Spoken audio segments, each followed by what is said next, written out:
Hello, everybody, and welcome to a Demacian showdown tonight here in Style Esports Season 4. It's the second game we are streaming this season, and it's Imperium Academy versus the Shadow Mustangs Unleashed tonight in a best-of-3. Should be very exciting. I am Jarl Carl alongside my co-caster for the evening on the color commentary. It's Axman87. What's up, guys? Axman87, and yeah, we got a pretty good one for you here tonight.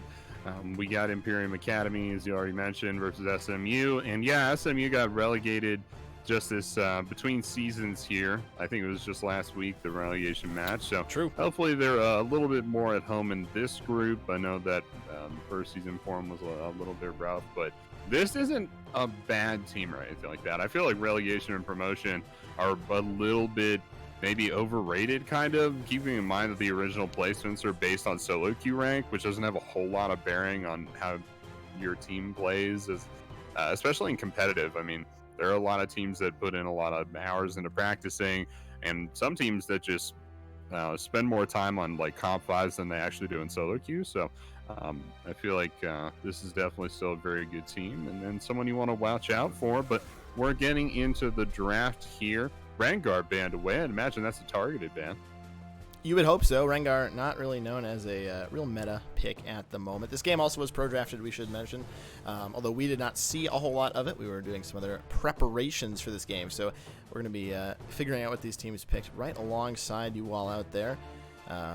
Although I did hear a rumor there might be a Kog'Maw Lulu going on, so that could be pretty exciting. You might have a Protect the AD carry comp.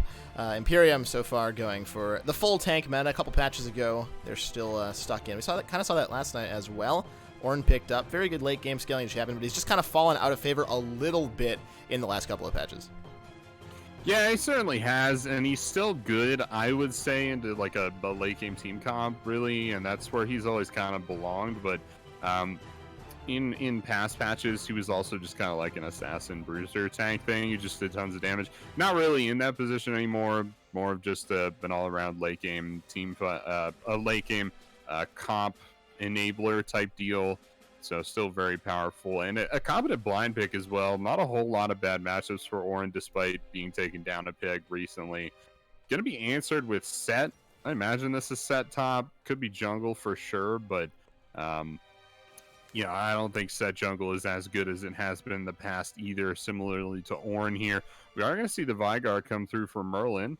That is kind of a mainstay for the player, and yeah, one of his favorites for sure. I think this is going to be a Tahm Kench top. Remember, this game is pro drafted, and we heard that rumor that Shadow Mustangs have Kog'Maw Lulu in the bot lane. So I think we're going to actually see a Tahm Kench unironically picked in the top lane here for Ewok365, who's also one of our hosts. So shout outs to Merlin and Ewok, who are both on our staff here. We promise we're not biased, but we'll see how they decide to play themselves out. I'm excited for Tahm Kench top. One of my friends plays Tahm Kench top, actually, and has a lot of success with it. So maybe it is just sleeper OP against Ornn going to go in. I would expect to see some kind of like on hit, maybe even like Hail of Blades Tahm Kench to really try to put the punishment down on that Ornn early game.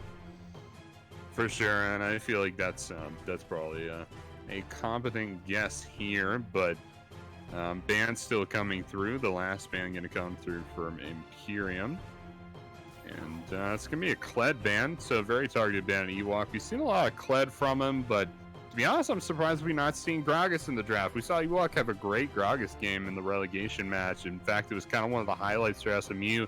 It kind of made it look like they might make a little bit of a comeback, but not here tonight. It is going to be the Tahm Kench in the top lane, so kind of a player known for their off meta picks here. Yeah, for sure. I think it's a good sign of a top laner that you can play a lot of kind of different picks, ones that other people might think are a little weird, a little bit crazy up in the top lane. I think there's a lot of weird cheese picks that can work in top lane, especially against these tanks, right? Like Tahm Kench, he has a lot of damage. If he builds a couple of damage items, not even full items, but a couple of components, maybe goes Hail of Blades, he can really do quite a bit of punishment in quite a short amount of time. It's something that Ornn doesn't really face from somebody that is also so tanky like Tahm Kench, right? You know, if you're up against like a Camille or a Fiora, you can kind of burst them down. We talked about that a little bit. Axman mentioned Ornn, you know, kind of that assassin, bruiser, damage tank, everything out there. And I think Tahm Kench may be able to actually take him to task in the top lane. On the other hand, it might just kind of fall apart, especially in the late game, but I think it does also fit in with this Protect the Kog'Maw comp that we really have coming through. So I think most of the eggs are going to be in Slick Drake's basket as we get farther and farther into this game. Yeah, Slick Drake is such a mainstay for this team. He's really hard carried them in a lot of situations, and really kind of a shining star on his team. We've seen him swap back and forth with the jungle position with Wokian. He is in the bot lane tonight. I don't know if we've seen Slick Drake on Kog'Maw. I think we might have seen him in the relegation match on this. I remember seeing Slick Drake on a lot of Ezreal, though, and that didn't appear in the draft at all, which is pretty strange, I feel. Especially with Vayne coming up. I mean, Kog'Maw is historically a strange pick, but it's been seeing more play recently. I feel like Vayne is still a little strange, kind of a fringe pick, but yeah, no real regard thrown towards the bot lane at all in this draft. You take a look at these bans, these are mostly just kind of junglers and solo laners, right? It's just the Blitzcrank that kind of breaks that mold, but I guess that's basically why we have these weird picks from the ADCs, and why both teams decided they didn't want to throw any bans, is because you can't ban someone out who plays this weird stuff. That's true. You cannot really ban out. You don't want to ban Kog'Maw against somebody just because you happen to know that they play Kog'Maw Lulu, because then they have the chance at those upper tier picks. So I think against teams that are known to play a little bit more different style bot lanes, I guess we'll say, I think it does make sense just to kind of leave the bot lane alone, let them pick whatever they want, and then try to counter it out, which I think they've tried to do here with the Leona. I don't love the Vayne into Kog'Maw because the lane is also so weak, and Kog'Maw you kind of want to punish early on in the game, so we'll see how that ends up working out for Imperium in the bot lane. However, if this Vayne does get ahead, that will be very, very strong. I'm really looking to see whether Slick Drake will end up taking Cleanse in this game. I would probably want to see that if I was his coach, just because Leona does so much crowd control that you really want to be able to get away from that and stay safe in the back line. But I think a lot of this game is going to come down to which bot lane gets ahead, which is kind of ironic just because there was no focus on it in the draft. But I think if either of these AD carries really gets super far ahead, I think they'll be able to just carry the game. Yeah, and I mean, that's exactly correct. We're saying Kog'Maw and Vayne are weird. They're not weird at 45 minutes plus. They get very, very meta at that point. And if the game gets that far in the end, I feel like it's going to be SMU that have a bit of an edge, because they have this Vigar kind of as a kicker. But unfortunately for them, that means that their team is very weak in the early game. And over on the side of Imperium, they have Lee Sin to kind of help carry them through a little bit. I'm not sure Set is the type of champion that can do what Lee Sin is going to be doing for Imperium this game. Set's just kind of, or Set jungle anyway, it's just kind of an excuse to get Set on the map. Set's a very powerful champion, or at least has been in patches gone by, and that was kind of the reason why you picked it, is just to have Set on your team and have another top laner too. And I'm not really sure he's going to be putting in the mileage that they might expect from it. Especially, I mean, consider this, Wokian is their highest ranked player, right? He's Diamond 4, only player on the team, only player in this game that is Diamond, as above Plat. So putting him on the Set pick, which might be like largely ineffective this game, I'm starting to wonder if it's a mistake. We'll have to see. Only time will tell. Like I said, Slick Drake, kind of the shining star for this team, so he is on the hyper carry. We'll see how it works out for him. Yeah, we're going to take a break as we load into game number 1. We'll be right back with the first game between Imperium Gaming and Shadow Mustangs Unleashed.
Welcome to the Rift, everybody. Just in time with the game telling me the same thing. We're on the Rift for game number 1 between Imperium Academy and Shadow Mustangs Unleashed. Shadow Mustangs on the red side, Imperium on the blue side. We got a bit of a 5-man going on across the map. 5-point stance for everybody, giving us not a whole lot to talk about, but I am Jarl Carl alongside Axeman87. What's up, guys? Axeman, thank you, Carl. And I gotta say, all eyes from me are on this top lane. I want to see Ewok and how he plays this TK lane out here. The Gragas in the relegation match for him, I think, was really a highlight for SMU. I feel like kind of these off-meta picks that Ewok makes work are a lot of fun to watch, but it's also like a big source of success for them too. So I want to see if this Tom Kench can pop off or not. But Merlin likes the Vigar, definitely seems to get it a lot, but it's kind of like a thick or thin situation. This team will always have Merlin on Vigar in the late game, which is great, but sometimes it doesn't have as much of an effect on the game as I'm sure you would hope your mid laner would have. It's kind of more just the enemy team has to watch out for the cages every now and then, which can change the trajectory of a game, but if the enemy team is playing around it competently enough, eventually you're just kind of playing a mage with very slow skill shots. Yeah, for sure, and it just takes a long time to scale up, right? And so it gives you kind of a pressure void in the mid lane for a large portion of the game because he just doesn't have the same kind of pressure at level 6 that something like an Ahri does, something like an Orianna with those massive ultimates, a lot of playmaking potential. While Vigar can certainly do a lot of damage if he's given the chance, he still has to get you in the cage. He's not very fast. He doesn't have any movement abilities, and so he's reasonably easy to avoid the damage of. While he does have the potential to just kind of one-shot you, it's pretty hard for him to get his damage off a lot of the time in team fights, which can make it pretty hard for him. Meanwhile, on the top lane, we're seeing Ewok just ripping through on the Haston. Oh, gonna miss the tongue lash. He might actually go down. No, he won't. Survives the tower. Flash blown in. Actually, both of them blew a flash, I should say. But Ewok asserting some dominance in the top lane. Absolutely. This is going to be a very highly contested lane, unless Haston just kind of stands under tower for most of it. Yeah, that was a ton of damage. I really thought Ewok had him for a second there, but flashed the tongue lash. So well played. Very good reactions from Haston. Otherwise, that definitely would have been his doom, I would say. And Ewokian's already up in the top lane. Are they going for this dive? What's happening, Carl? Going for a dive this early seems a little bit risky, but Wokian is spending a decent amount of time. I would suspect he's just looking for a counter gank onto Shadow because I think Ewok is so extended and he is pretty low. This is a pretty clear counter gank target, and there it is over the wall. Wokian in onto Shadow, but Ewok taking so much damage. Shadow flashing forward with the Sonic Wave, but he's not going to be able to make it. First blood over to Wokian. Big brain play by the Shadow Mustangs jungler. Oh, it's Galaxy Brain, Carl. That was incredible. Yeah, it didn't even occur to me, but yeah, doing very, very well here to predict the Lee Sin pathing. And what a play. Slick Drake taking a lot of damage in the bot lane, but he's given as good as he gets. Alexia almost taken low there on the trade in the bot side of the map. They're also shoving this wave down the throats of Alexia and Loomis, the Imperium bot lane. And yeah, that's not great for your CS when the turret's taking some of it. You take a look at the CS right now. Slick Drake's got about a wave lead, I would say. So doing all right indeed. Now it's the mid lane, Merlin and Wokian making the way down to the scuttle to secure that. Yeah, Wokian, pretty risky play, I would say, early, sitting in that bush. If Shadow doesn't come, if he just decides to keep farming, that could be a pretty big gap in their CS, in their gold. But it worked out for him. He was patient, waited there, knew the counter gank was coming, and was able to get first blood for himself, taking the buffs away as well. So Wokian in a very good place so far. Already has the Tiamat picked up at 4 minutes into the game. He's going to be clearing like a monster. He does a lot more damage. This is a very scary set. Yeah, this is a terrifying, I would say, and I feel like we haven't really made it perfectly clear to viewers at home. This wasn't just like a brilliant play because Wokian anticipated the counter gank.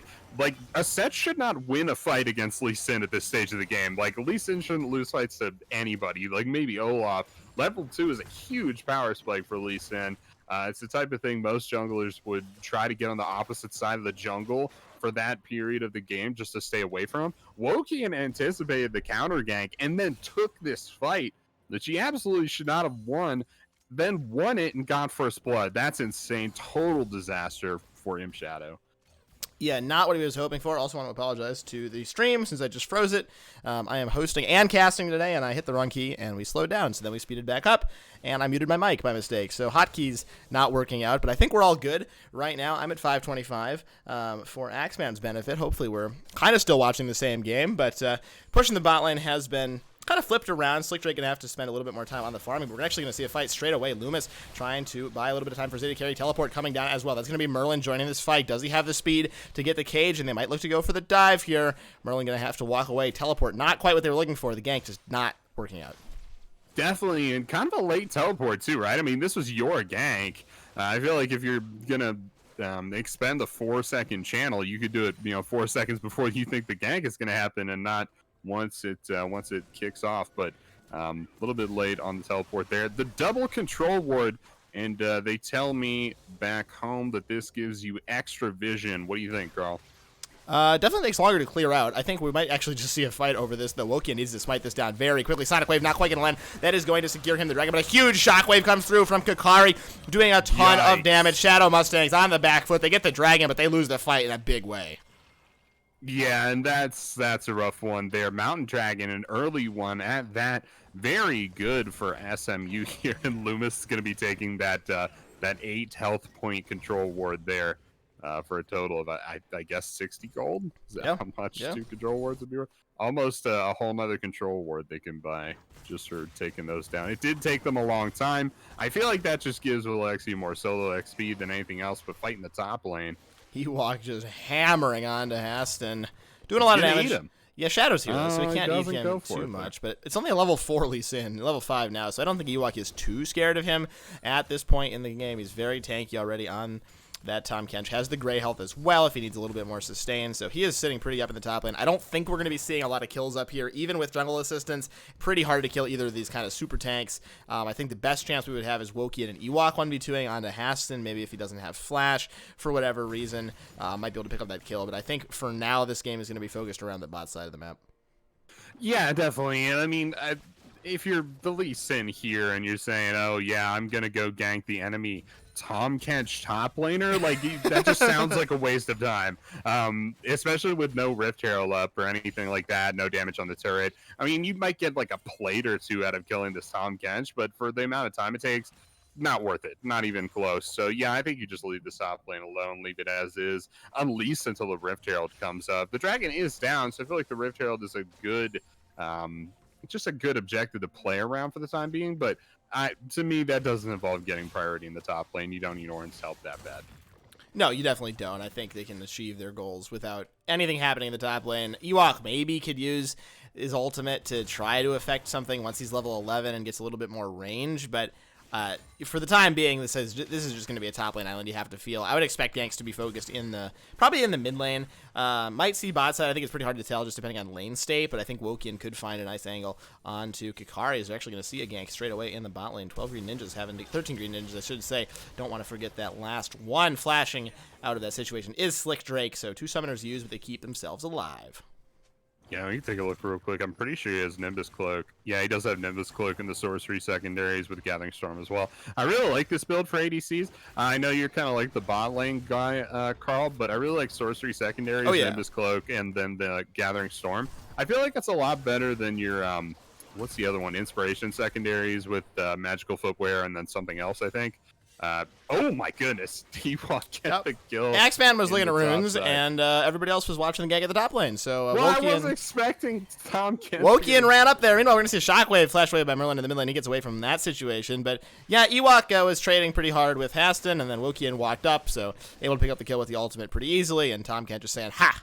You are on the menu for dinner, and they should be able to get the Herald. But I want to go back to your point about the bot lane builds. Yes, the Nimbus Cloak and Gathering Storm build is, I think, pretty much just objectively a superior build to going Inspiration Secondary. Nimbus Cloak is so strong right now, has a ton of value, especially for immobilated carries like Slick Drake. Here, actually, we're going to see a fight over this Herald. Blue team has picked up the Herald. Imperium Academy able to secure that one. I don't think he's going to escape with his life. No, he will not. Wokian has picked up the kill.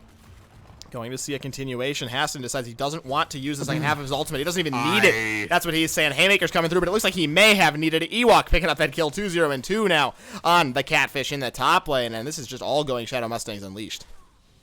Did he miss the R key? We got more fights in the bot lane, Axeman. We're going to have to hold that thought. Slick Drake trying to trade back. Polymorph does go down. Velixia is now a squirrel for the time being, taking a lot of damage with the Silver Bolts. Is Slick Drake having to back themselves away. Cleanse is down, but once again, everybody stays alive.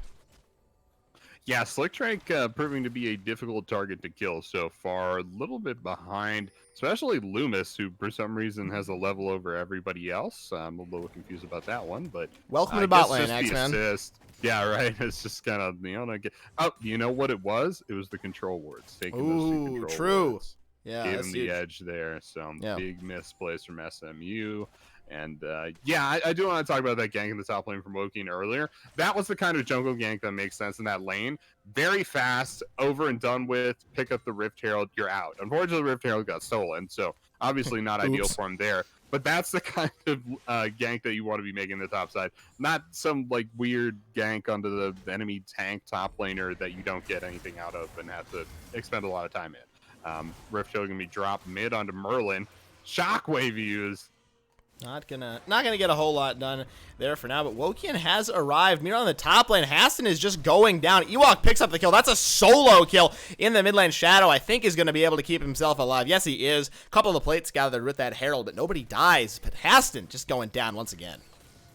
Yeah, this is a strange situation for Lee Sin to be. Merlin going to be going down again. Axeman just can never get some analysis in here. There's just fighting all the time. Merlin had no way to get out of that situation. Goes down. Yeah, Merlin thinking he was safe once Axeman had started up the analysis. Not so, sir. Nowhere is safe. Dragon started up here by just Loomis. Gonna solo it.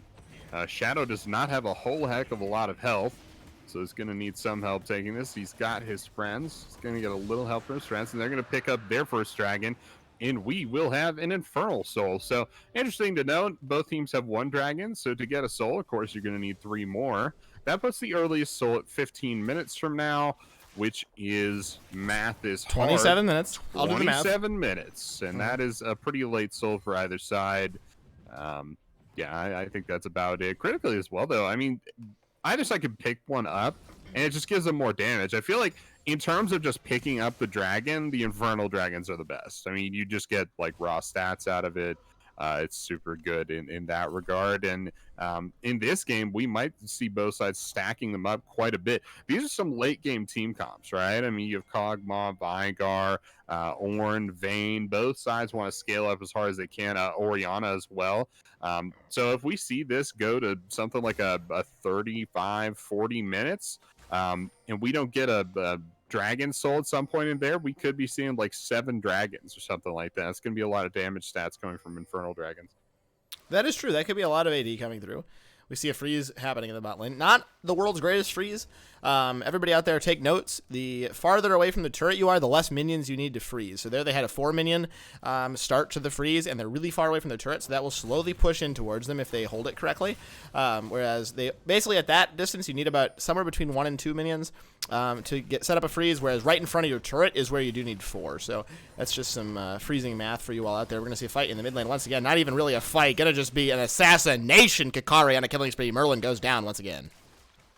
So yeah, Shockwave and Dragon's Rage both used in this fight. They're killing Merlin definitely on cooldown, but the cooldowns they're using are fairly expensive. At this rate, I don't think Shadow's going to be doing anything better with that cooldown, Dragon's Rage, anyway, so this is probably a good use of it. Kind of sucks for Merlin. I mean, I don't know really how you outplay this. Orianna kind of just hard counters you with the range, and best you could probably do against Lee Sin is just kind of cage on yourself and hope it gets up in time, but he isn't going to be winning this lane. That mid lane turret is going to go down. I think that was the first turret as well, so yeah, first turret going over to Imperium thus far. They're going to be invading, looking for this blue buff, but Wokian knows, man. Wokian always knows. He's in the area for sure. Another Scryer's Bloom goes down. This is a 4 versus 4 at the blue buff. Not necessarily what you always think we would be fighting over, but 13 Green Ninjas could be caught a little bit out. Blue buff does go over in favor of SMU, and they escape with their lives. A lot of tension over just a blue buff. I think my favorite part about this exchange was when Merlin stood still for a solid 2 seconds after the blue went down. Just gotta throw a little bit of BM, and he is forced to use the flash at the end of that one. Shadow going and use his own flash though, so no kick flash going to be available for the next 5 minutes. Merlin able to survive once again, but that summoner is now down. Yeah, he dropped the summer. You also mentioned the GLP. Not great to be losing those, but the GLP at least should be back up in time for him to use in his next trade, next big fight here. Down the bot lane, big CS leads for Slick Drake, man. Like 25, I think, is the lead right now. That's a lot. He's got the board completed. Vayne does not. It's a pretty big spike lead. Gank in the top lane. There is the showstopper in. A nice flash over the wall, goes into the mouth. Ewok has eaten him up. Haston doesn't stand a chance of getting away. Wokian has picked up that kill. 3-1 and 2 now on the set, and this top side is just popping off in favor of SMU. We're going to see fighting the bot lane. Slick Drake able to cleanse away from the Leona Zenith Blade and the flash of the Solar Flare as well. So both summoners go down. Slick Drake walking a little far forward, trying to go in for a little bit more damage. Velexia taking a ton there for themselves, but Slick Drake survives. Both summoners down.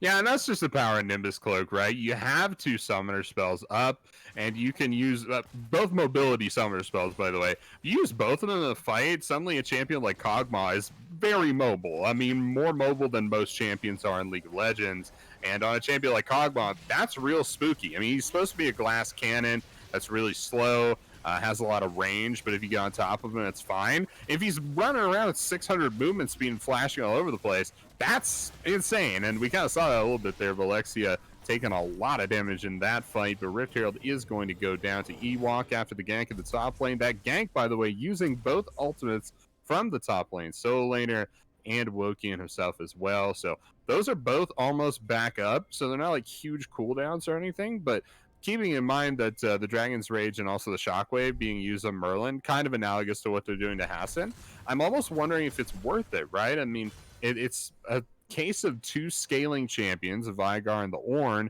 and then the jungler and the opposing solo laner using all these cooldowns to kind of put them down. Who do you think is more important? Who do you think is more worth it to put on cooldown like that? I think shutting down the Vigar is probably not wildly effective. I just don't think shutting down either of them is terribly effective because they do scale so well, so passively. They don't really need a ton of gold to be able to do so. That's a steal we've seen on the Dragon. The Shockwave from Kakari is enough. Wokian not having the fast fingers on the smite. Ghost and the ultimate used by Kakari, but he picks up the Dragon. No fight gonna have to happen. Yeah, Imperium kind of flying by the seat of their pants with these objective steals so far. They got the Rift Herald earlier. Now they got an Infernal Dragon, and 2 dragons is a powerful spot to be on. You don't want to give the team it's going to be the ult here from Ewok. There is the gank from the Tom Kench top. Velexia is trying to get away. Condemn goes down. It doesn't make any difference. The flash to follow by Ewok. Velexia is going to fall. Slick Drake picks up the kill. That has to be tilting if you are the AD carry for Imperium. Merlin, meanwhile, in the mid lane, going to get kicked back. He's going to be going down here straight away. Shadow has picked up the kill. The trade across the map. And to be honest, I'm starting to wonder how worth it is to be kind of bullying Merlin like this. So if we take it out of the vacuum of just like Vigar, they are taking a lot or dealing a lot of structure damage to the mid lane, which is incredibly effective, right? I mean, the mid lane is the most important structures on the map, I would say, apart from like, you know, the Nexus, which is also kind of in the mid lane, I guess. So what lane is the Nexus in, Carl? It's in it's just in the base, next man. It's the heart of the base. Yeah, it's not in a lane. No, I would I would say once you're out of the base, you're in lanes, but when you're in the base, you're just in the base. Yeah, you're definitely not. You're not in a lane. No, the Nexus is not in the mid lane. That's ridiculous. Right. I mean, it could be. Anyway, the mid lane towers are more important than the side lane towers, I think most people would say. So these repeat ganks on Vigar are definitely having that effect that they've taken all of the lane towers so far, which is a very effective thing. I would say that Woki and Ewok kind of bullying Hassan is a little bit more effective. Here's why. Hassan, as soon as he gets to level 14, I'm pretty sure is now, that's when he can upgrade his allies' items. If they delay that by a few minutes and get it past something like a dragon coming up or something like that, that could be huge, right?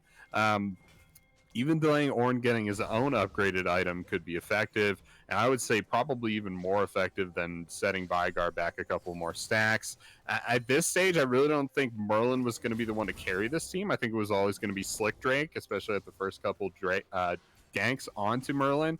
So I think really need to start focusing the bot lane. They really got that fluke off with the Dragon Steel, man. Otherwise, it was just Shadow Mustangs that had total pressure on the map on the bot going side. in with the flash on that cage, but not a whole lot else going to happen. Loomis has to get himself away. I'm not sure he's actually going to be able to. Ewok is so tanky.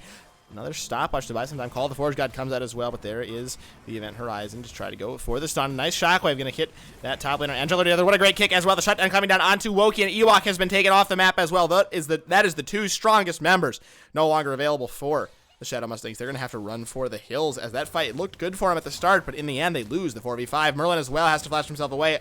Actually gets flashed on by Shadow, I should say. We'll see if he can get to the Blast Cone in time, but Leona is in the area as well. Loomis, will he get outplayed? Another Sonic Wave is going to land. Merlin's down once again. Imperium Academy fighting back. Yikes. And yeah, Shadow's kind of found a foothold in this game through just mercilessly bullying this Vigar. We've kind of argued about it at length now, if it's really worth it for him. He has definitely been successful at it. So if their win condition is bullying Vigar, they got this one in the bag.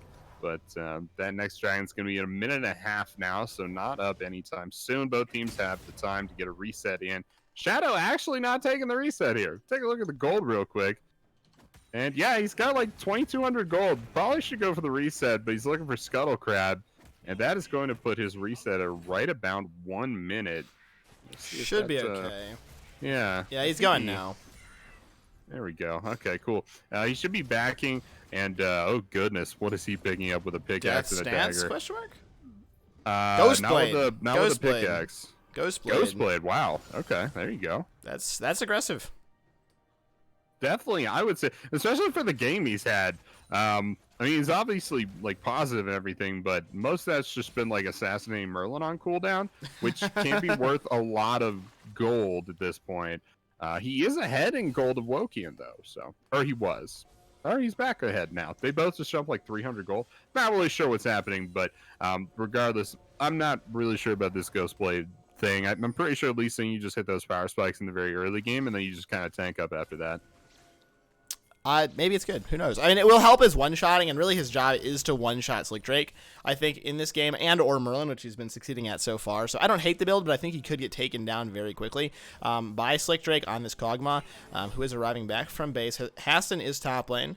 Teleport is available, and now has been used. Ghost is popped by Kakari to buy a little bit of disengage. There is the Showstopper going straight in. They're trying to force this fight before the Ornn has arrived, but there is the Ornn. What a huge shockwave, throwing 3 members together. They're just running over this fight. Merlin is taken out. His support as well. Ewok's going to fall. Slick Jake just running for the hills, taking so much damage, but he doesn't have very long left. That is a 4-for-0 fight in favor of Imperium Academy. They are running over the map. Yeah, and there's just a lot of damage, and I mean a lot, coming out from Kakari, and so much of his AoE as well. You really got to get your spacing correctly, and at least try to bait out the shockwave in some way before you can go for a team fight, because, man, it is totally rough. They are going to be picking up the Dragon, as well as the Baron here, so total disaster for Shadow Mustang Unleashed. This is Soul Point for Imperium, and they're going to get the Baron as well. Not great, Carl. Both objectives in favor of Imperium. Teleport very late from Merlin.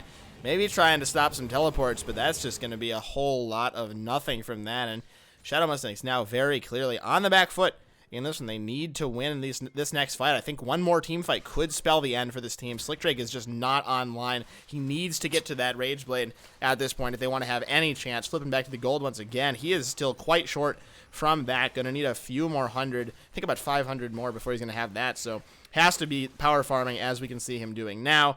But I just don't know if they can get to the items in time. This Baron buff is going to come quite quickly.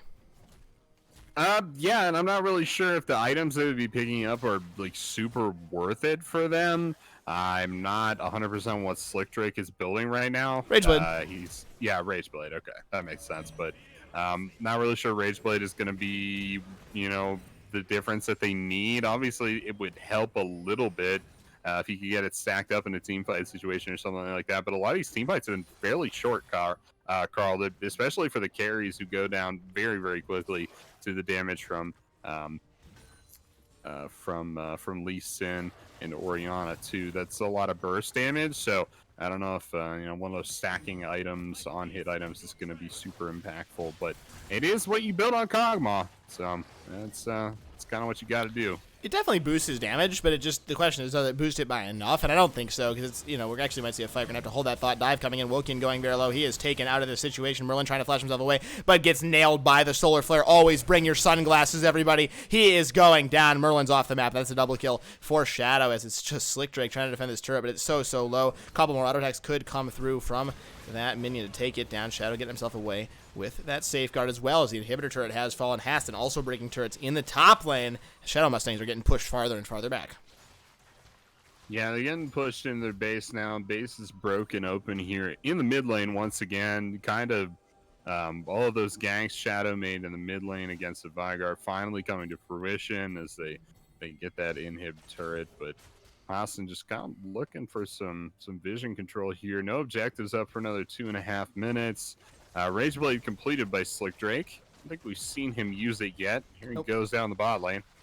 Yeah, he's walking in, has some damage with that, but just needs to be able to stand and fire in these team fights, and he just hasn't had the time to do so, right? Kakari is doing so much damage. Blink and you miss it on the shockwave damage coming through for him, so I think there's a lot of ways these fights can go in favor of Imperium, and only a few variations where this might go in favor of Shadow Mustangs. They just need to be able to find one of those said variations.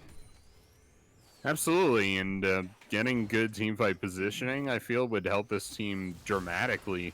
But I can't help but feel Wokian might have been baited a little bit by their success. Kakari uses the Ghost, pushing down the tower, running forward as well. Merlin got hit by the Sonic Wave, but was able to keep himself alive. Didn't get Insect on this one. Throws out the Super Soaker. They're going to catch Loomis, but he's just so tanky. You're not really catching him. He's just kind of hanging out, waiting for that one. The Baron buff does fall off, so that may deter them for a little while, as I think they'll probably just back themselves away and look for the soul.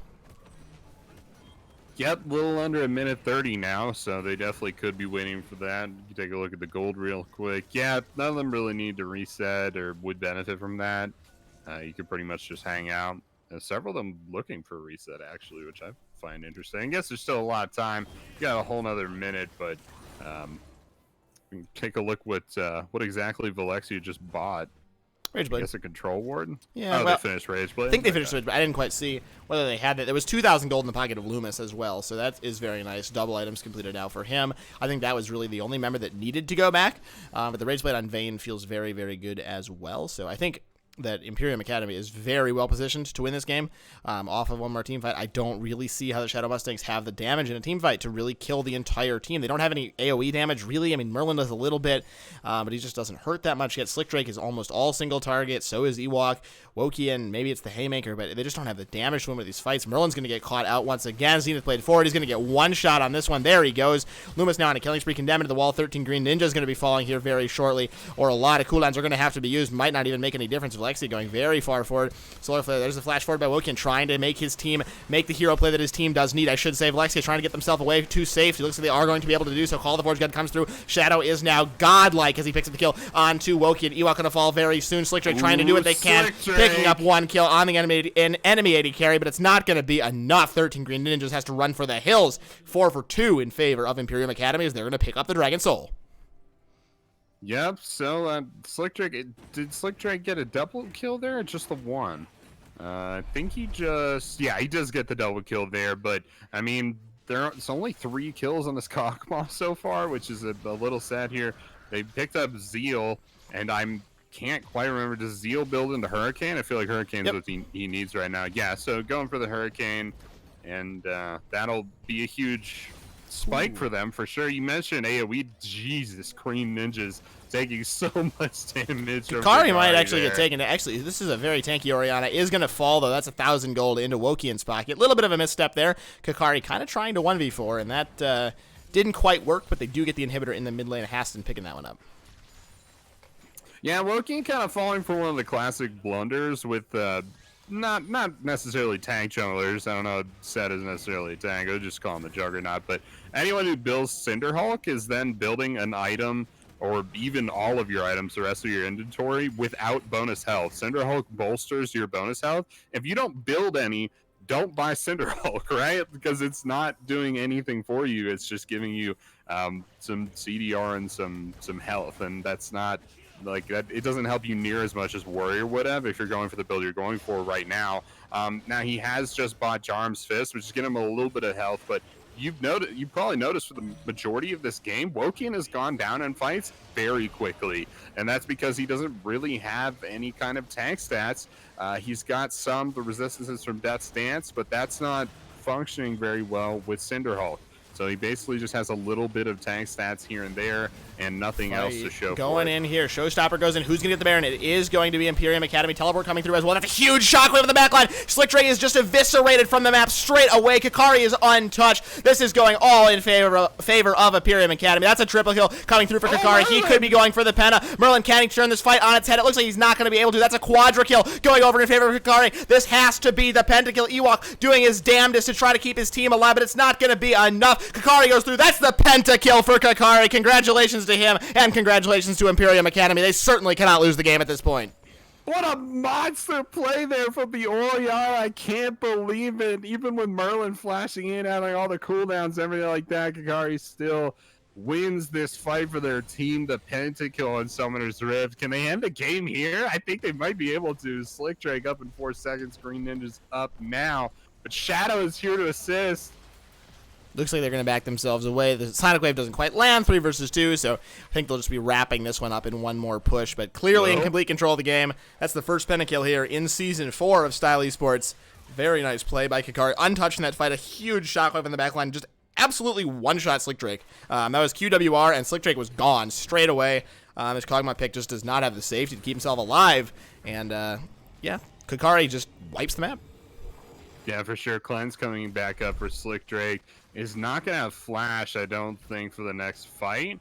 Actually, might have it back up if we're talking about like an Elder Dragon, but I don't think we're getting there, wait that long. Yeah, I don't think they're going to wait that long. I'm pretty sure this is just group mid and end after clearing some jungle camps, maybe looking for some extra levels here at the end of the day. But I think it's pretty fun. Take a look at the kind of just the level disparity between Kakari and everybody else. I mean, Valexi is like 3 levels behind. Green Ninja 4 levels behind. This is a massive Oriana here. Had an absolutely insane game, and it's going to get them the win here. At least I would have to imagine. Keep in mind, Kakari still has that Baron buff, so a lot of advantages here. A lot of people still have the Baron buff on the side of Imperium Gaming. I imagine we'll see a fight here. Shadow Mustangs are going to have to go for this last-ditch 5 versus 5, but I think it would just take a miracle to win this at this point. You know, stun goes down onto Hassan. Good luck. Yeah, they do about 10% of his HP. That's not going to be very impressive on that one. Kakari running forward, very aggressive, hitting onto those Nexus turrets. The one creep is there. The Nexus tower goes down. It's just the Nexus that is exposed. You're going to have to fight at some point. Call of the Forge God comes through. There it is. Oh my god, what a huge shockwave onto the backline. Slickdrake is taken down once again. Blink and he missed it, and he will be off the map. Wokian trying to do his best to keep his team alive. Ewok buying a little bit of time as well in the backline, but it's just going to come up all in favor of Imperium Academy. They're going to ace the map once again, 5 for 1, and they're going to pick up game number 1 in this series over Shadow Mustangs Unleashed, complete with a pentakill. Yeah, and what a game 1, right? I mean, that was so wild, but I really feel like there was just some issues with basically itemization, also a little bit of comp trouble here with Shadow Mustangs. The set pick didn't end up being too great. Obviously, there's some big brain plays in the early game there from Wokian, but at the end of the day, I really feel like itemization is what sunk them. You have Cinderhulk, which gives you so much bonus health, and then you built nothing but resistances all the way up till you build like a 3rd item Jarm's Fist. It's just kind of like, you know, why are we building all this? And the thing is, he did get ahead early, but I don't think you could like count on staying ahead of a Lee Sin in the early game. So I feel like you just kind of take your money and run and get to those tank items a little bit faster. But yeah, biggest issue by far, Carl, is that Oriana just has so much range. It doesn't matter that you have this huge front line. It doesn't matter that your front line is bigger than the enemy teams, because you could just drop a shockwave on the back line from like a distance, right? I mean, we saw it how many times here in these team fights is Slickdrake, Merlin, Green Ninjas getting absolutely blown up before Ewok and Wokian have anything to say about it. Yeah, absolutely. And I think that getting the Oriana head really was the way to go in this game. We were kind of arguing about it. Was it worth it to get Merlin behind? I think in the end, very clearly the answer to that was yes. He had very little damage, very little gold in this game, just unable to affect the map really in any way. Trying to build defensive as well just wasn't enough. And this team just didn't quite get into the late game. Ewok was strong early, but he just wasn't able to transition that later on into the game. right? He was getting some solo kills up against House and had a lot of pressure, but in the end, in those team fights, did not have any agency. Maybe was buying a little bit of time, but he wasn't able to kill Valexia once this Vayne got a couple of items, and so his impact just really fell off. And so in the end, it turns out that camping the mid lane was superior to camping the Tahm Kench. Yeah, it absolutely was, and I think a lot of things did go right for the Shadow Mustangs. I feel like Ewok had a fantastic Tahm Kench game, at least the best I've seen in a very long time. Even, going kind of even as far as score line goes, had a good CS lead, ended up coming out on top in gold from between him and the other top laner. Slick Drake had a pretty good game as well. If you take a look at the CS numbers, it was basically Kikari and Slick Drake neck and neck. If Slick Drake had died like one less time, they'd probably be dead even in CS in this game. He also had the most gold on his team. If they won this game, he would have been the carry. So I definitely don't think against all odds that this loss is because of like the kind of weird fringe, not so meta picks of Kog'Maw Lulu and Tahm Kench. Maybe less so Kog'Maw Lulu's making a comeback a little bit here, but it definitely wasn't those picks that kind of sunk it. To be honest, I don't think there were any picks that were real. Like I feel like they drafted fairly well. The set jungle would be my only thing I would probably take a change on, and we've talked about that already. Going into this game was just kind of like I'm not really sure if Set is worth picking into the jungle just to get him onto the map anymore. Wokian had some pretty good plays, but it just seemed like at every single stage, Imperium's comp just dealt with Set very effectively. I already mentioned by just dropping the shockwave in the backline and essentially nullifying anything Set would have done, but also just the incredible amounts of dive coming through from Imperium. You had Loomis on Leona, Shadow on Lee Sin, so much target access that these kind of CC based tanks just didn't have anything to do, had no appeal for Slick Drake whatsoever. I feel like you go for a more CC based tank than Set. Thinking something like maybe a Zac might have helped this game a little bit more. Maybe even go more support style than that. But yeah, I'm not 100% on this Set pick. Definitely do agree. We'll see how it works out as we get into game number 2. We're going to step away while we prepare for that second game, but don't go away. Right around the corner is game number 2 here between Imperium Academy and the Shadow Mustangs Unleashed.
Welcome back, everybody, for game number 2 between Imperium Academy and the Shadow Mustangs Unleashed.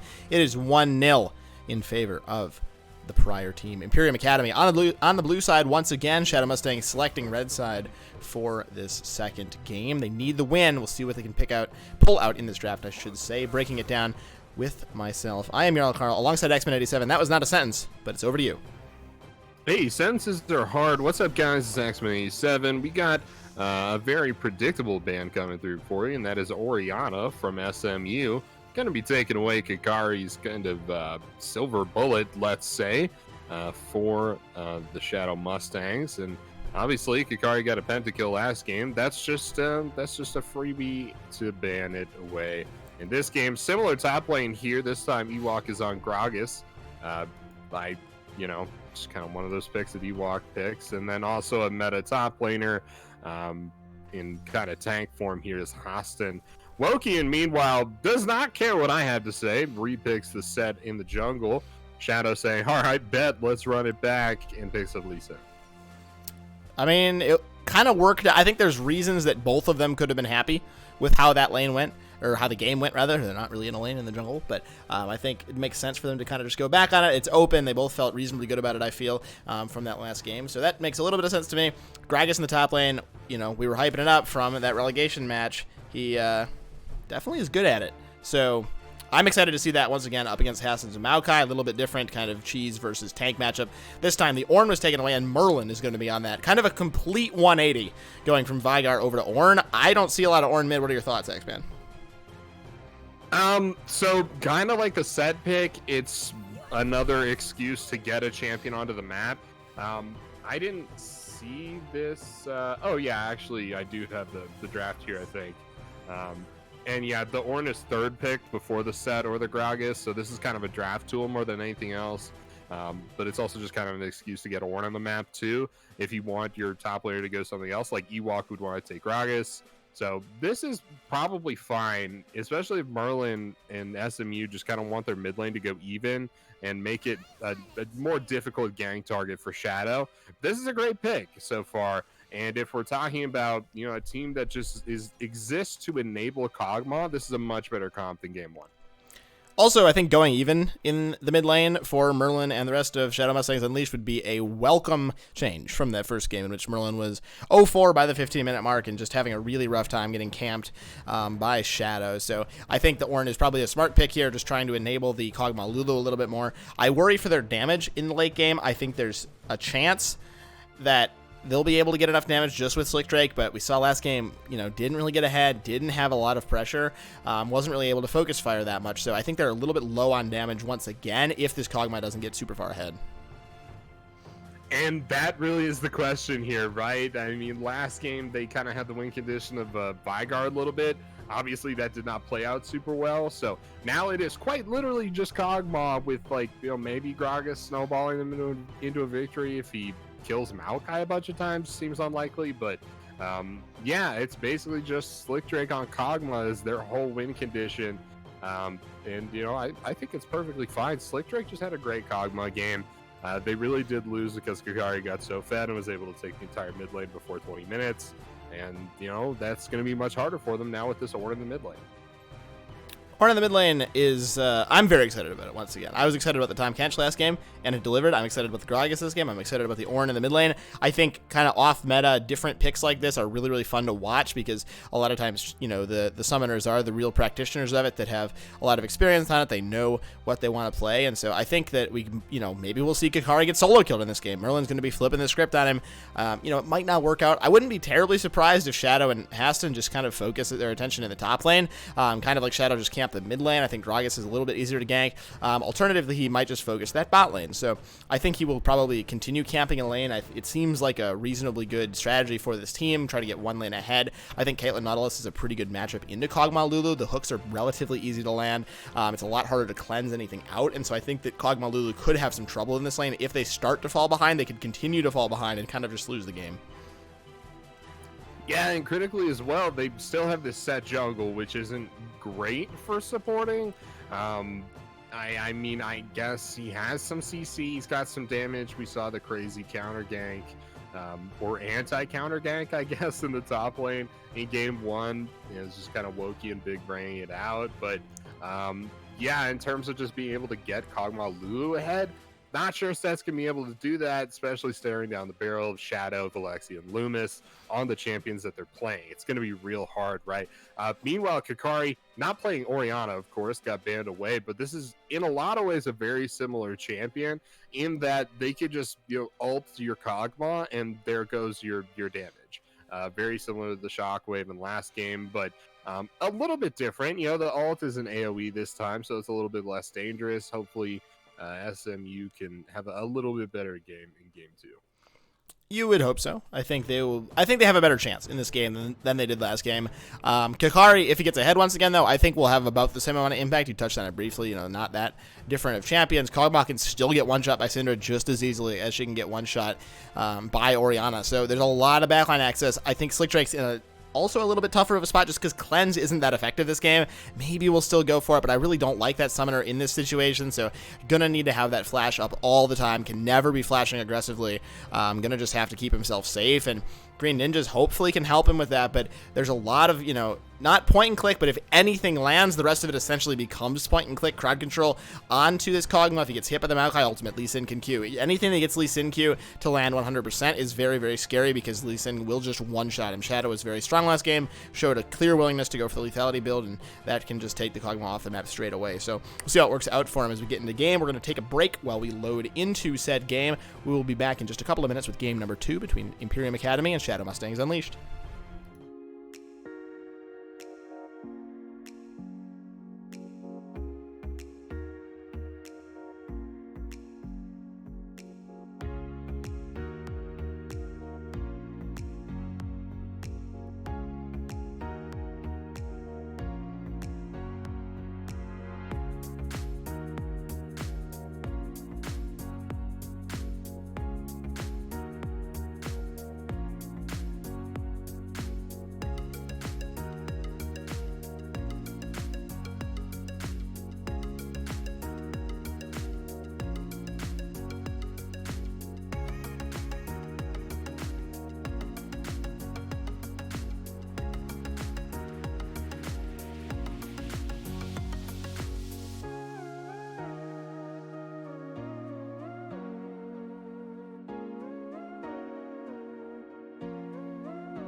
Welcome back, everybody, on to the Rift. Game number 2 between Imperium Academy and Shadow Mustangs Unleashed. We have a 5-man invade going on. We're going to keep it short. I'm your Carl alongside Axeman87. We got some invade action. What's up, guys? Axeman87. Slick Drake in the crosshairs here for Loomis. Not sure he saw them. He did see them. He had some wards go down.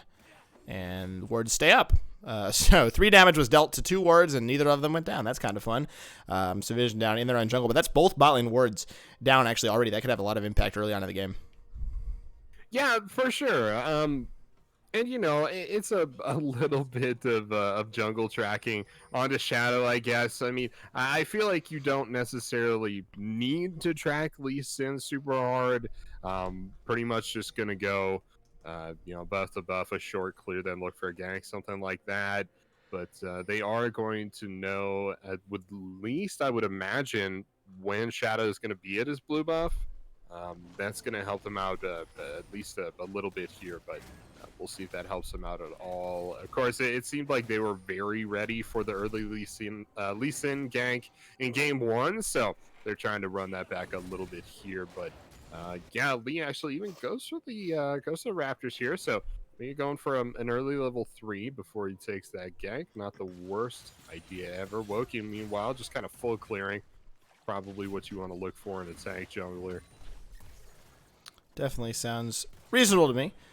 Not a lot of pushing going on in the bot lane, which I'm a little bit disappointed to see. I would like to see Loomis and Valencia get quite a strong push in this lane, try to force a level 2 fight. I think it's a main way that you can win this lane. They do have an advantage here, but they're just not forcing it. They need to be hitting the minions. They could really go for something here if they decide to. They finally have, but Valencia just not walking up. There's the pulled over Peacemaker.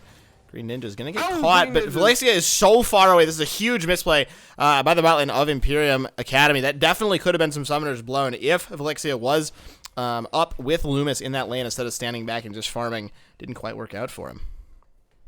Yeah, definitely. I mean, we can take a look. At the time, he had like a 3 CS lead for continuing to hit that lane. Already gone out the window as Slick Drake freezes the wave right in front of their turret. I couldn't agree more, man. Valencia, you got to get in on this game, man. You have so much range.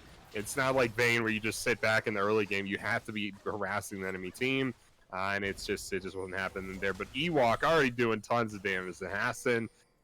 This is just another Ewok bully game, I think. Ewok just does a ton of damage with champions that aren't supposed to, and I don't really understand it, but he's just making magic work up in the top lane for sure. See how that transpires. I think we're just in for a complete farm fest down in the bot lane.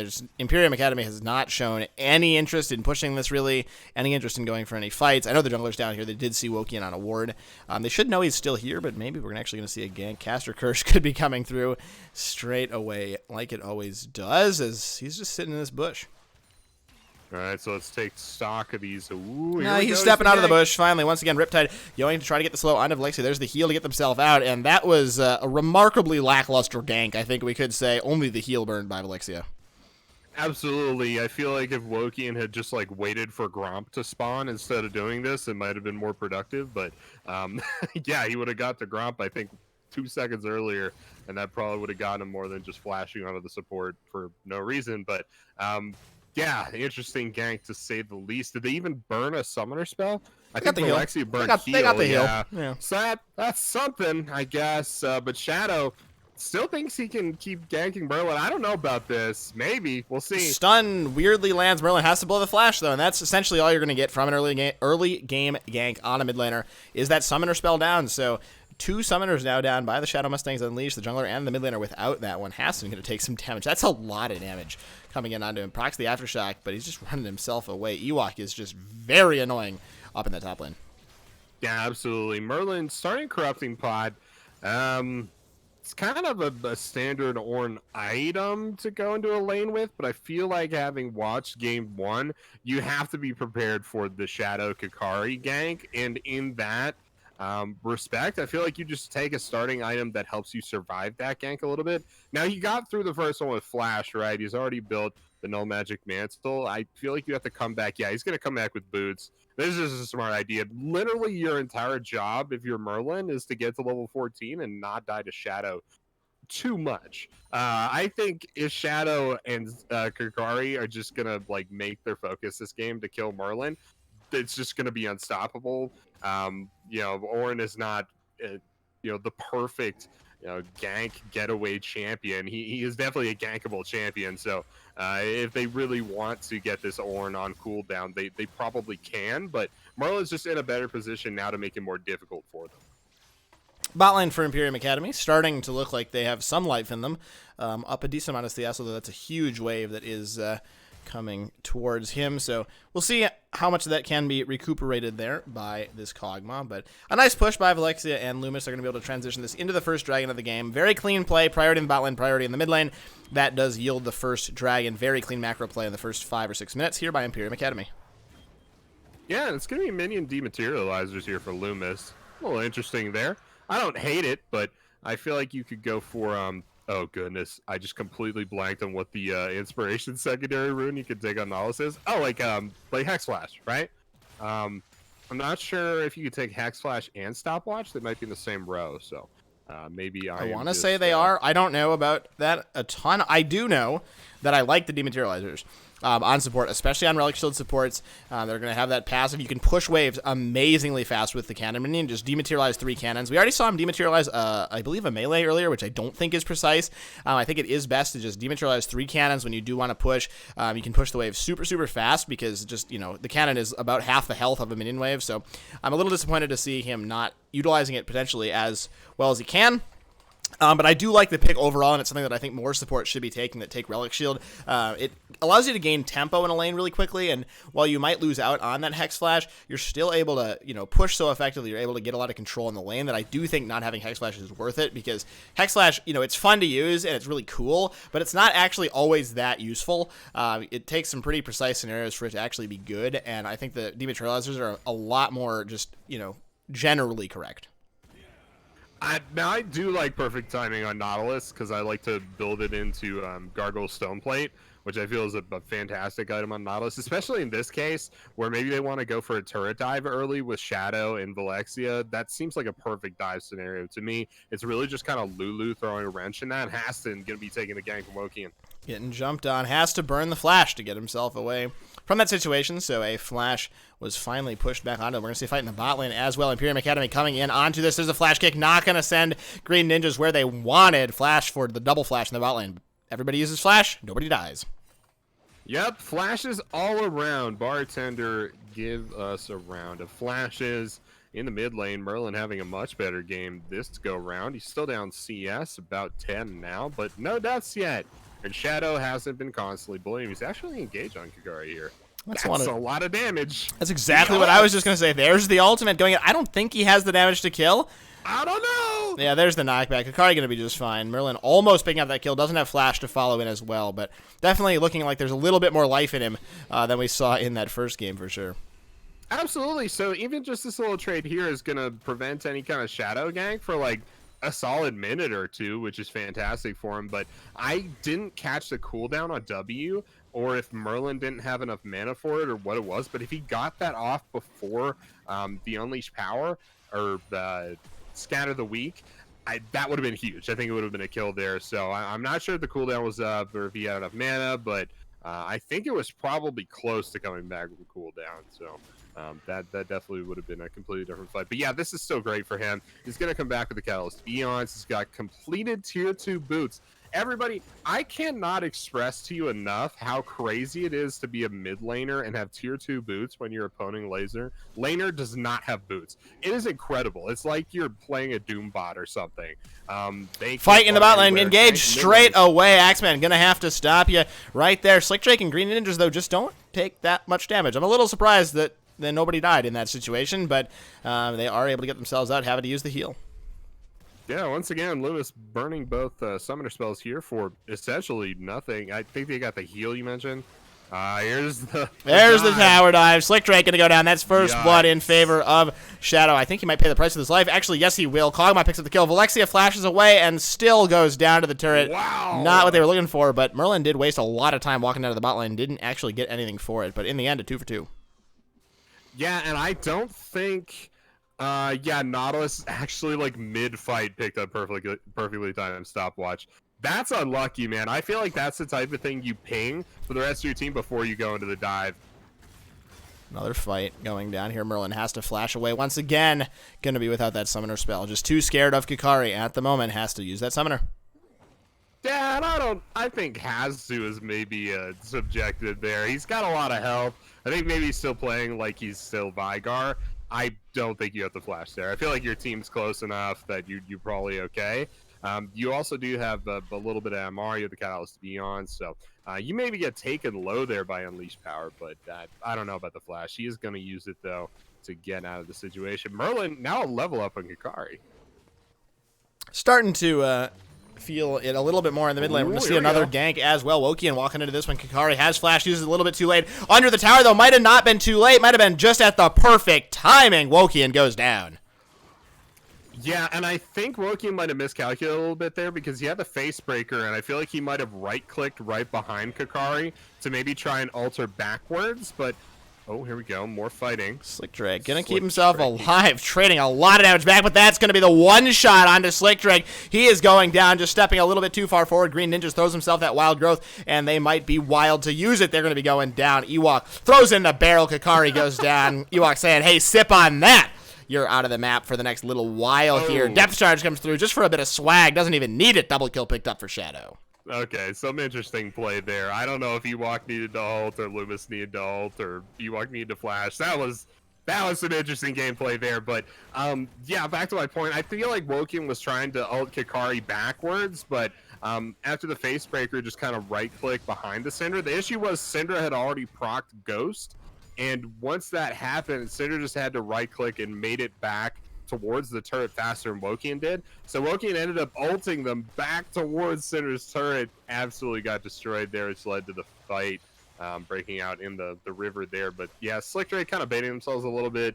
They were doing a lot of damage to Loomis as they were running away, but I feel like you don't chase the support for a kill, and that's kind of been like a major theme running out throughout this entire bot lane is just champions throwing way too much towards getting a kill on a target that essentially doesn't really matter in the grand scheme of things. Hastin going to be ganked in the top lane.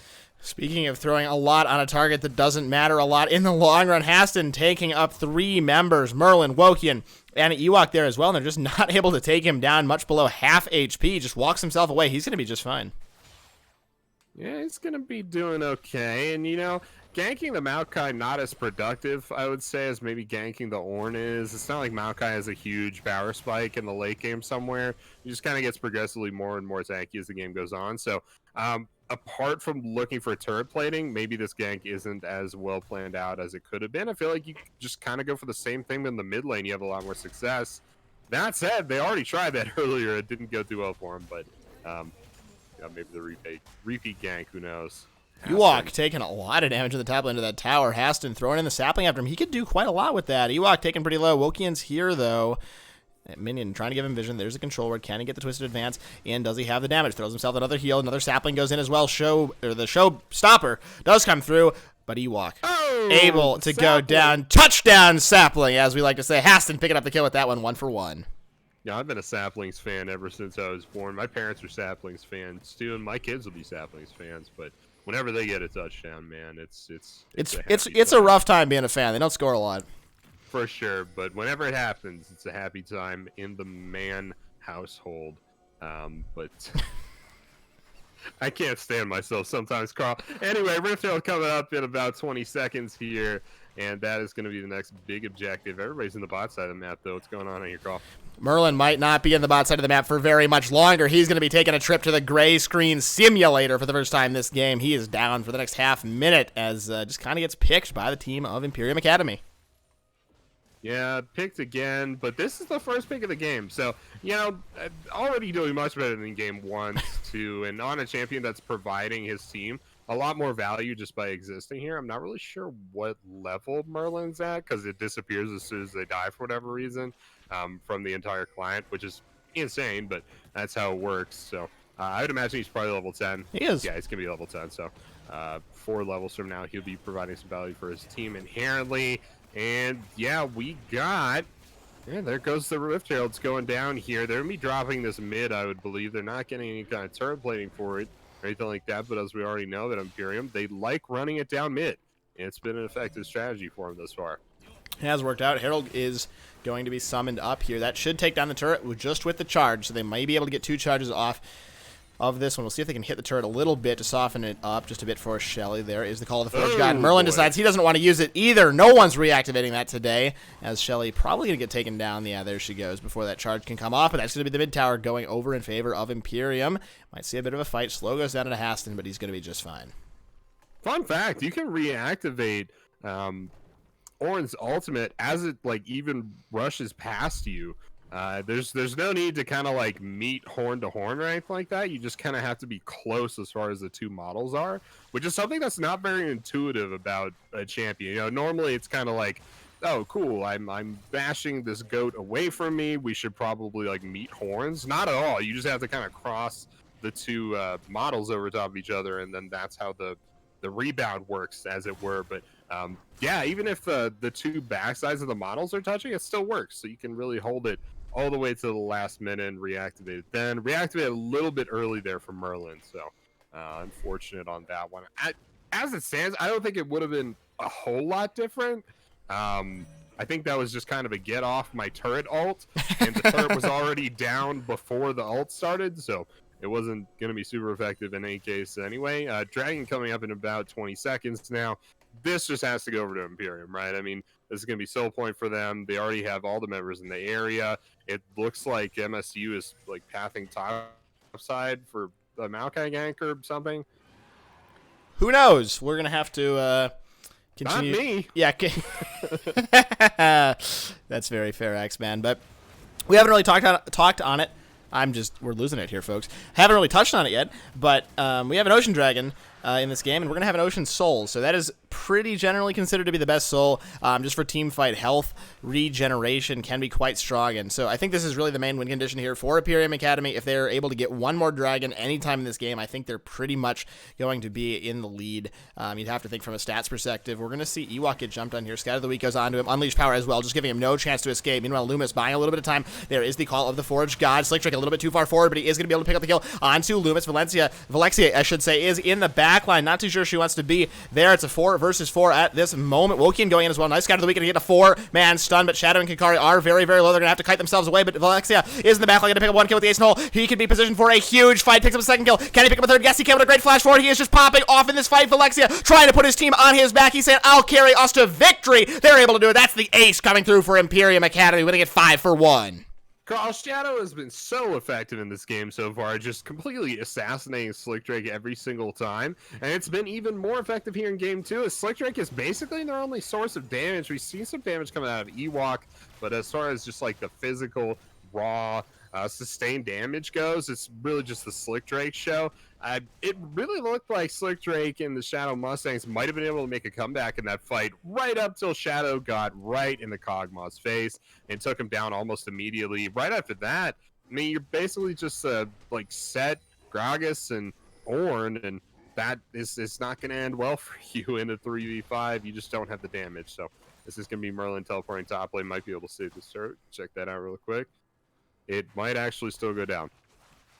Doing his best on the defense. I think he'll be okay. I don't think it will go down quite yet, but a breath of fresh air could take that down very shortly. And we mentioned it in Champions Select, unless Slick Drake and Ninjas popped off early game, and they have 3 kills on this Kog'Maw. It's still just not enough to do a ton of damage to these team fights. It's not that Kog'Maw that's at 4 items that, we've all seen in solo queue that really pops off, just kind of one-shots the entire team, and so they're just going to need a lot more time, and I don't think they're going to have that time, right? The Soul is coming up very soon. They don't have that many more fights that they can afford to lose, and Slick Drake's still only on 1 item. He needs to be on 2, 3, 4 items before they're really going to have a chance for him to just 1v5 in these team fights, and so I think Shadow Mustangs Unleashed need to just come up with some way to steal this dragon and buy a little bit more time. Slick Drake, meanwhile, gonna maybe survive by grace of the missed Sonic Wave on the immobile target. Shadow very low, turns around for the Sonic Wave, but it's not going to be enough. Ace in the hole could be enough. Oh, the body slam flash from Ewok, going to keep his teammate alive. What a great play by this Gragas. Might pay for it with his life, however. There's the depth charge. All of the ultimates being used on him. Valexia is now on a rampage. Nice 90 caliber net to get themselves away a little bit more. Wokian now is on him. The Showstopper back into the middle of the team. This is going to go very badly for Imperium Academy. They could be trying to throw away some of their lead, but Kikari and Hassan are still alive. Scatter of the Week comes through. That's a 2-man usage of that when the root comes through as well. Throwing in some more damage. Kikari now on a killing spree has picked up the kill onto Lulu. Slick Drake firing some shots back. Can they win this 3 versus 2? It looks like nobody is confident enough to continue the fight. They're going to back themselves away, but Imperium Academy do look a little bit shaky. Yeah, Slick Drake walks away from this fight with 2,000 gold. That shutdown gold coming through from Shadow. That's going to be huge for him. I think you can complete either Wits and or Rageblade with that. I'm pretty sure he's Probably not going enough for a Rageblade. longbow. Or not enough for Rageblade. No, not quite. So it's going to be definitely a little bit more power in his hands. He goes for the reset soon for this next fight, which I imagine will be over Baron. If I had to guess, no dragon for another minute and a half, but you might want to start setting up for that. That's Ocean Soul for the enemy team, right? I almost feel like you give Baron here at all costs of your SMU and just start setting up around dragon. Yeah, I don't think there's a world where you can give the Ocean Soul. Even getting dragon for the Ocean Soul is completely 100% never worth it for yourself. So almost red buff steel coming through, but I think you just set up around the dragon if you're Imperium Academy. I don't think you need to worry about the Baron too much. Maybe you could try to just get the Baron and give away the Ocean Dragon, but I think the Ocean Soul is so important that if you're able to fight for it, I think they should. They have great position on it. Slick Drake might be caught out. This could be huge. This could be the end of the game, actually, for the Shadow Mustangs. There's the Sonic Wave going to land this time. The Cook back straight into the Dredgeland. Beautifully done. Slick Drake goes down. Yeah, at no point during the whole, I almost said Slick Drake Green Ninjas bot lane. Kog'Maw Lulu bot lane, should Kog'Maw and Lulu be separated? I mean, I get that you're trying to give them the CS and the solo lane experience and stuff like that. That's just not the type of champion Kog'Maw is. You have to, like, hold their hand the whole time. You can't be even extended a little bit, because I wouldn't even call that overextended, Carl. He's right outside his turret, but you cannot be anywhere by yourself, especially outside of turret reach, and that it just goes to show right there. They go down. This is going to be a free Ocean Drake for them. No way SMU can... Actually, you know, Kog'Maw's back up. I forget how early in the game we are. This is a very early Ocean Soul, so maybe they could contest. It's going to be going down fairly They're also quickly, just though. not in the area, really. So that dragon is already being hit. Merlin walking in, but the dragon goes over. That's Soul already for Imperium. You can't take a fight at this point. There's Nature's Grass coming down. Call of the Forge God is reactivated, but doesn't do a whole lot. Valencia is just free firing on the backline. There's the first kill. Kakari now on a rampage showstopper. It's just going to be his own show that he's stopping at this point. Valencia actually taking quite a bit of damage. Might have spoken a little bit too soon. Piltover Peacemaker gonna go down. Oh, what a great headshot in the backline. Valencia stepping up huge, able to pick up the kill in that fight. It's a little bit messy, but it's 3 for 2 with the Soul in favor of Imperium Academy. Yeah, so Rageblade completed there before that fight, but yeah, what a headshot, man. That was absolutely insane. I know, I don't even think I would have, like, seen that if I was Valencia. Seeing Slick Drake back. Oh, they're kicked in the back lane. Green Ninjas throws himself a heal. Shadow has to flash himself away. Getting a lot of healing from that Ocean Soul. He just needs to get back in combat, but he's going to get body slammed by Ewok. The flash over the wall by Loomis. This might be a little bit aggressive. Do they have the damage to finish him off? He's going to go on towards him. Not going to be working out. Ewok is going to survive, and Imperium Academy looking quite shaky in that fight.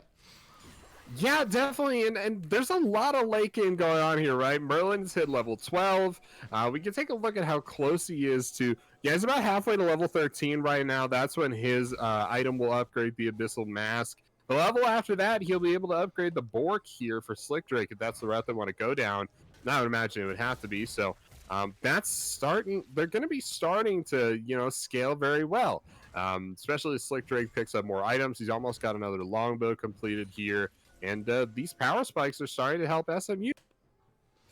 Absolutely. They're going to need to still, you know, they're still at the bottom of the hill. They need to get up the hill. They have to get over this Ocean Soul. I also want to mention there's no healing reduction been picked up by anybody on Shadow Mustangs against an Ocean Soul, so I think that is probably a misstep for them. Going to want to be having that come through, I would expect, for somebody, but Slick Drake probably just a little bit too low on the budget there to really be able to afford it, or at least want to afford it, so they're going to be going without it. Baron is clearly the next battleground for this. Elder Dragon also in 4 minutes, but I think this next major objective, if Imperium Academy get 1 or 2 more major objectives, I think they'll just win the game. Yeah, I mean, even if they don't get any objectives, the Ocean Soul is so incredibly powerful that you could probably win just off this if you get the right team fights. But so we've already been mentioning SMU got some pretty crazy team fights already, so you might want to be going for things like the Baron, the Elder Dragon, just to give you a little bit more of an edge. Deathbush has been spotted out. This is going to be the fight. Call of the Forge God gets whiffed by Merlin once again. Kokori, though, in the backline, going to get barreled back in. He's just all alone, but a nice flash to keep himself safe in this situation. Unstoppable now. Wokian has paid the price with his life. Very squishy already. Green Ninja's taken down straight away as well. So squishy in the front line. Slick Drake trying to carry his team from the back, but Loomis is now on towards him with the dredge line. Going to be getting the root through from the passive as well. Kokori has arrived on the scene, and he does so much damage. Scatter the weak. He's saying, get out of my way. I'm trying to win that game. 4 for 1 in favor of Imperium Academy. Yeah, and there's some pretty short death timers. I mean, Wookiee and Green Ninjas are already almost back up, so this isn't going to be like the end of the game or anything, but this is probably Baron, and that is definitely going to be the beginning of the end, I would say, for SMU. So it's we're drawing to a close here, but like we've been saying, Slick Drake still scaling pretty hard. Merlin still scaling pretty hard. I'm not sure what level he's at quite yet. I imagine it's like 13 by now, but actually, no, the Abyssal Mask has not been upgraded, so he's definitely still level 12. That indeed he is. We're on to the Baron. Teleport has been channeled by Merlin, or it may have been by Ewok. It was by Merlin. They might want to still fight for this. It's down to 3k. It's not going down very quickly. It's a 3-man Baron. I don't think it's going to be still alive by the time the jungler arrives. No, it will not. Baron Nashor has gone over in favor of Imperium Academy, and no fight to be had here. Yeah, nothing to fight over anyway, and probably no fight to be had to begin with. Another dagger picked up from Slick Drake, buying an additional dagger instead of upgrading to longbow. Not 100%. Maybe you just had 300 gold, not 400, and that's how that happened. But I would think upgrading to longbow would be the suggested course going there. I believe it's a recurve bow, X-Man, not a longbow. Is it a recurve bow? Well, hey, it's the same thing, right? No, actually, it's not. Sure it is. It's all the same. I like archery. They're not the same thing, everybody. Don't listen to X-Man. Archery is a dumb sport. Okay. Flame me in the chat. Definitely go for that one. But take a look at the vision here. And there's a lot of good close vision from SMU. And that's really what they need to start establishing picks and things like that. But the blue wards coming through for Imperium are really going to make all the difference for him. Could be in trouble here, but his team is just saying, we're going to leave him out to dry. We're just going to go win the game. You can take our tree. We're going to kill your Nexus instead. But Hassan is not in this fight. This is going to be a 4 versus 5. Ewok's in the backline, taking a lot of damage. Kakari able to get himself out to safety. Unleashed Power is not going to pick him up, as he did use that Zonia's in that situation. Valencia just taking out straight away. This could be the fight that Shadow Mustangs Unleashed were looking for. They're going to pick up a second kill as well. Kakari has to kite himself away from this one. Hassan maybe looking to go in as well. It's a 2-man route on that. Oh, the Q and the W coming through. Godlike now on Kakari. Green Ninjas just wiped off the face of Summoner's Rift. Once again, they lost the start of this fight, but they still look like they might be trying to go for the win. Haston is here. There's the Twisted Advance going to knock back Merlin as well. Is he going to get killed down? Yes, he is. Shadow has picked up that kill. Slick Drake's arrived on the scene trying to do the damage, but taking so much. In return, there's a flash Twisted Advance over the wall. They're just trying to go straight onto this 80 carry. Slick Drake is going to finally go down. The spells came back up for Kakari. Haston trying to buy a little bit more time. Has that Ocean Dragon to keep himself alive, healing up so much. Kakari is still full HP. There's the Q. There's the W coming through for Kakari. He is just putting his team on his back once again. That's a triple kill for the Syndra. This has to be the end of the game. It's just 13 Green Ninjas. There's 13 of them, but it's probably not going to be enough to save the game. They're the only member left alive. The first Nexus Tower is under fire. It's going to be going down. The second one's going to be going down as well. Lulu, nothing to do but just watch as their base is broken apart, and Shadow Mustangs Unleashed, they're in the lower group, but it may not have been enough. They're going to fall 2-0 to Imperium Academy in the first match for both of these teams in the Demacia group in Style Esports Season 4. Yeah, Imperium going to be taking them down at 2-0 in this series after picking up Ocean Soul. Did they get Ocean Soul in both games? I think it was Infernal in game 1, yep. Right? And I'm not... Did they get the Soul? Yeah, yes. They did as well, right? Yeah, I mean, get Soul, win game. That's pretty much just how it goes at this point. Kakari finishing the game out with essentially the same KDA as game 1. I think 11-1-12 was exactly the scoreline. I'm not 100% on that, but it was definitely similar. So Kakari really the star of the show for the mid lane. Shadow a close second, I would say. Being able to enable the mid laner in both games is absolutely huge. We're going to try and get Kakari in here for an interview in just a little bit, but before we get that under the way, let's just talk about this game a little bit. In a lot of ways, it was similar to game 1. I feel like Merlin had a better game in so much as like they died less in the early game, gave up tower much later in the game than they did in game 1. In that respect, did a lot better. Slick Drake as well had a much better game, better score line anyway. Much less CS, was a shorter game, so that's kind of to be expected. Wokian kind of fell behind. I feel like he didn't get the early counter gank or anti-counter gank or whatever that kind of gave him a little bit of an edge in game 1, and it really started to show. Goes the same build. Jarm's Fist, the only health eventually built on this champion to assist Cinderhawk here. And a couple people mentioned in the chat they weren't 100% about the Tiamat pickup and then going directly into Death's Dance. To be honest, I feel like Tiamat is more of the issue than not upgrading it. I feel like you don't go for Tiamat here. Set isn't really just like a full clear after full clear champion. It's definitely good to take the camps from time to time, but you really need to get those ganks in there as well. So that was interesting. But yeah, just so well played by Kakari and Valexi had a much better game this game as well there. Absolutely. Just trying to set up this interview once again. Looks like the entire Imperium Academy team managed to disconnect from their voice call as soon as they won the game, so I can no longer move any of them in, but we are in communication with them. Should be getting them in here in just a couple of seconds for that interview. Definitely do want to talk to Kakari, as that was kind of a wild game, a wild couple of games from this player, and they are movable now, Axeman. So it's your lucky day. You get to talk to the first pentakill winner of pentakill receiver, I should say, of Dial Esports Season 4, as Kakari has now entered the channel. Congratulations on the win, and congratulations on the pentakill. How are you feeling? Feeling good, buddy. How are you good? How are you doing? How are you feeling? We're doing pretty well. We had some fun casting this game. The pentakill, of course, was very exciting. And you were really just popping off in both of those games. Were you just feeling super confident in this game? Is this what we can expect going forward in all of your games? Just give us the rundown on how the games went for you and your team. We got really pressured in a lot of the lanes, and I thought we snowballed the advantages pretty well. And that's pretty much it. Like we had some good fights at objectives, and then after we got ahead, we just didn't really like give up the leads. So, yeah. Yeah, absolutely. So was the consensus between you and Shadow that you were just going to kind of try and force down the middle lane? We saw Shadow in the mid lane a lot in both games, really.